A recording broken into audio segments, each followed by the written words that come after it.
નગરના શહેર ડિવિઝનના CTC division police station વિસ્તારમાં ગત તારીખ 8/5ના રોજ એક હની ટ્રેપિંગ બાબતનું એટલે કે અપહરણ કરી અને ત્યારબાદ બળજબરીપૂર્વક પૈસા કઢાવવા બાબતનો ગુનો દાખલ કરવામાં આવેલો હતો। આ ગુનાના તપાસ દરમિયાન સીટીસી ડિવિઝનના સર્વેલન્સ સ્ટાફ દ્વારા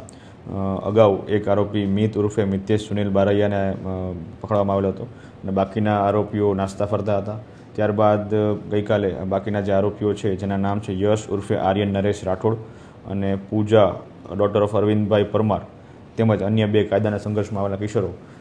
મળી 5 આરોપીઓને અટક કરવામાં આવેલા છે અને ત્યારબાદ આગળની કાર્યવાહી કરવામાં આવી રહી છે। તેમજ આ લોકો દ્વારા પ્રાથમિક દ્રષ્ટિએ પૂછપરછ કરતાં એવું જાણવા મળેલું છે કે અગાઉ આ જ પ્રકારના એમઓ દ્વારા અગાઉ 6 કે 7 કે તેનાથી પણ વધારે લોકો સાથે આ પ્રકારનું ચીટિંગ અને આ પ્રકારનું હની ટ્રેપિંગ એમના દ્વારા કરવામાં આવેલું છે। તો આ બાબતની તપાસ હાલ કરવામાં આવી રહી છે અને અન્ય જે પણ ભોગ બનનારો છે તેનો સંપર્ક કરવામાં આવી રહ્યો છે અને તેમના દ્વારા અગાઉ કોઈ જગ્યાએ પોલીસમાં ફરિયાદ આપવામાં આવેલી છે કે કેમ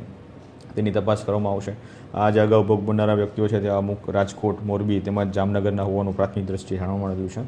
આ જે આરોપીઓ છે તેમની મોડસ ઓપરન્ડી એ રીતે હતી કે જે સૌપ્રથમ ઇન્સ્ટાગ્રામમાં એકાઉન્ટ બનાવી અને અનનોન વ્યક્તિઓ સાથે મેસેજ દ્વારા વાતચીત કરી તેમની સાથે ફ્રેન્ડશિપ કરી અને અગાઉ કોઈ જગ્યાએ મળવા માટે બોલાવી અથવા તો તેમને ક્યાંય પણ મુલાકાત માટે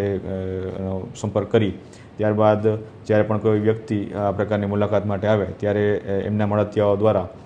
એ વ્યક્તિને માર મારી તેમની પાસેથી બળજબરીથી પૈસા કઢાવવા બાબતનું બનાવો અલગ અલગ ધ્યાનમાં આવેલા છે। તે બાબતની આગળની ફરિયાદો લેવા માટેની હાલ તજવીજ ચાલુ છે। એ બાબતની હાલ પ્રાથમિક તપાસ ચાલુ છે કે એમના દ્વારા અગાઉ આ પ્રકારના કેટલા ગુના આચરવામાં આવેલા છે।